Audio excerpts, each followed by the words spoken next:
আমরা একটু অনুরোধ করছি, আপনাদের তো 12টায় একদম প্রোগ্রাম আছে।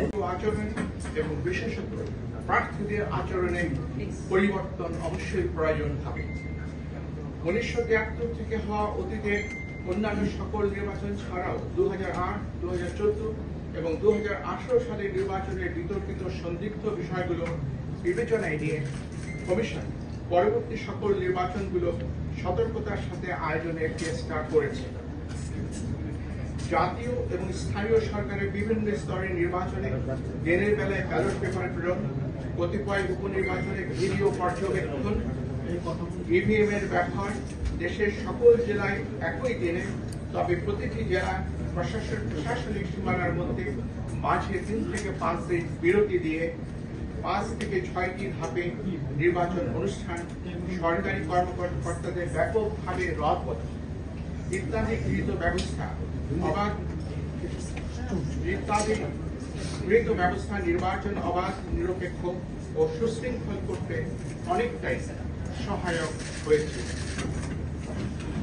নির্বাচন মূলত একদলীয় হওয়ার কারণে রাষ্ট্রপতি বা সরকারিভাবে প্রভাবিত করার প্রয়োজন ছিল না। আমি স্পষ্ট করে বলছি, নির্বাচন যেহেতু একদলীয় ছিল, কাজে এই নির্বাচনকে সরকারিভাবে প্রভাবিত করার কোনো আবশ্যকতাও কার্যত ছিল না।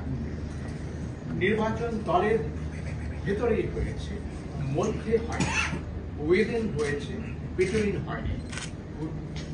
কমিশন দায়িত্ব গ্রহণের পর থেকে 2 বছর সময়ে ইউনিয়ন পরিষদের 992টি, উপজেলা পরিষদের 496টি, জেলা পরিষদের 71টি, পৌরসভার 90টি এবং সিটি কর্পোরেশনের 16টি নির্বাচন করেছে। নির্বাচনগুলোর সততা, সিদ্ধতা, নিরপেক্ষতা, অবাধ হওয়া নিয়ে অতীতের ন্যায় ব্যাপক বিতর্ক বা সমালোচনা হয়নি।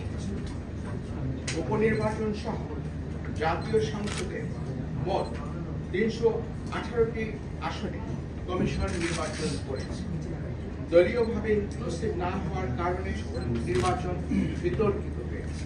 এটি সঠিক এবং যৌক্তিক, কিন্তু বাংলাদেশের 53 বছরের ইতিহাসে কোন নির্বাচন কমিশন সংবিধান উপেক্ষা করে স্বেচ্ছায় নির্বাচন না করে বা বাতিল করে দিয়ে পদত্যাগ করেছে এবং সেই কারণে নির্বাচন হয়নি এমন কোন দৃষ্টান্ত বা উদাহরণ নেই।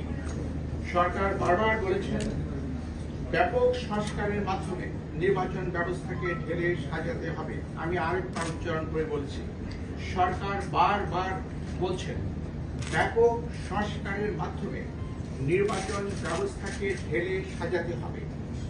নির্বাচন বারংবার ব্যর্থ হওয়ার প্রকৃত সত্য কারণ এই কথাটির মধ্যেই নিহিত।